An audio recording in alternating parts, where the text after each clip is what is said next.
to the Civil War Guru Show, and today we're going to do something special.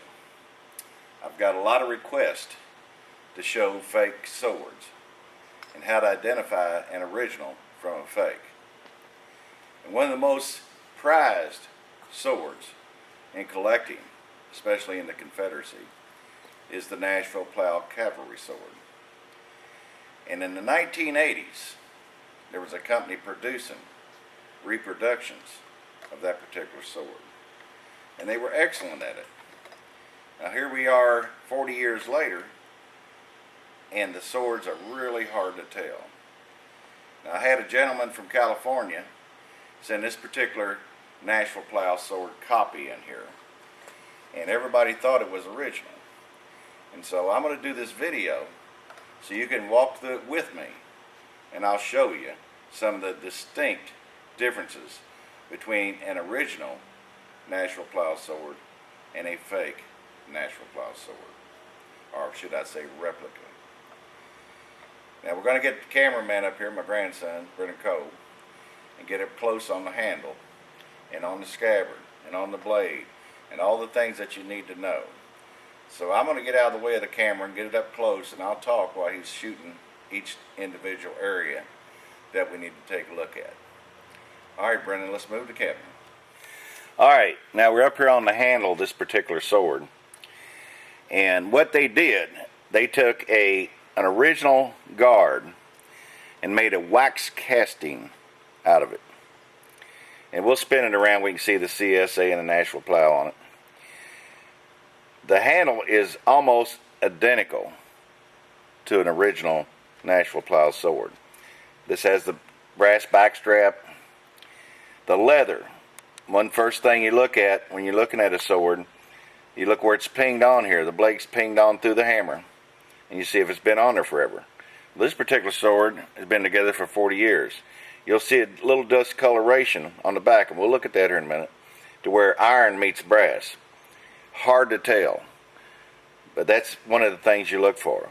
The leather, you can take your fingernail and you can put pressure on it and it'll crease it. It takes years for the leather to get hard like it is on an original one. And a lot of times you'll see this on them, a worn through spot. Those are intentional. That's burned through on a buffer and down to the wood, so it looks like it's been used. The wire is the same identical size. There's a little fennel here, which is exactly like a Nashville Plow. But one of the most important things and the easiest way to tell is the guard. When you wax cast a guard, it makes it slick. In a Nashville Plow and College Hill, which are virtually the same, they're sand cast. So you can actually run your finger on it on an original sword, and it feels like sandpaper. You can feel all the casting imperfections in it. So this one's slick. It's got great patina on it, and we'll get close-ups of it. But that's the first thing you look for in Nashville Plow. That was a sand cast. This is a wax cast. So we're going to stop here for a second, and I'm going to let Brennan shoot around on the handle so you can see the guard. And remember, it's a wax cast off an original. And it's just a tiny percent smaller than the original. Because when you recast, they'll shrink 10%. So let me change positions on the handle, and then we'll go again. Okay, now you can see the underside of the guard.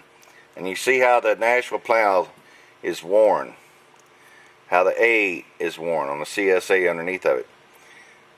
That's cast off an original guard, and it's, for a novice, it's hard to tell.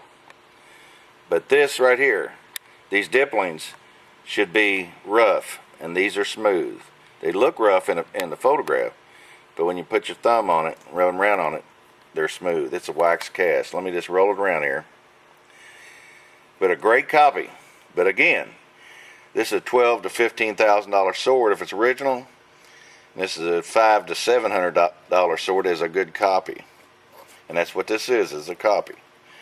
But people get hurt on these things all the time, and they made hundreds of them. And I see them for sale as originals a lot. Alright, let me spin the sword around here, and I'll show you where it's pinged. Right here. Always on originals, when two different metals meet and spend 150 years together, you'll get discoloration between the two metals.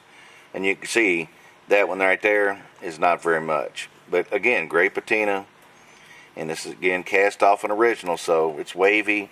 It's got all the aspects of an original sword, but it's not. Alright, now we're going to turn the camera off and reposition. Okay, now we're going to talk about the blade. You know, the original blades were hand hammered. And they're just like, when you look down it, hold it up to the light, and you look down the blood gutter here, it's wavy, wavy, wavy. The steel's different. This is carbon steel. It's heavier than the original. So that's the first thing you pick up. It's got a heavier weight to it. So that's an indication that it's a carbon steel blade instead of regular. Look, the way the blood gutter stops here, most of them will run all the way up here to the guard. I mean, I have seen them that far out, but that's the first flag up, so you got to look at it. And it's just, and the way it's pitted, again, that's for 40, 50 years of pitting. And it just doesn't, carbon steel does not age like regular iron does, steel. Alright, now we're going to look at the scabbard. That'll be the final thing we look at. Alright, this is the final thing we're going to talk about, is the scabbard. On original scabbards, this was sheet metal. It was rolled over and a heavy seam on the back. The scabbard's formed. The early Nashville plows had a tulip. This is called a tulip throat. They did a good job of emulating it, but again, wrong type of metal, high grade metal, where Nashville plow was a poor grade metal. Good job on this. Some of them have, you know, the brazed on just flats where the blade goes to it. But this is a tulip style. That's one thing you look for. And I'll turn it over so you can see the seam. The keeper here, that was cast. This is a formed wax cast. These hangers are all rough cast, just like the guard. That's not rough cast. And 90%, I have seen a few, very few, with brass rings. Most of the College Hill Nashville plows have iron rings. And you see how well made that is. Not on a Nashville plow, they're crude. And of course this has, we're not going to shoot the whole scabbard. This has both mounts, and the brass is drag, which are, the drag is brass. I got it backwards there. The drag is brass. I have seen some iron, but this one they copied was brass.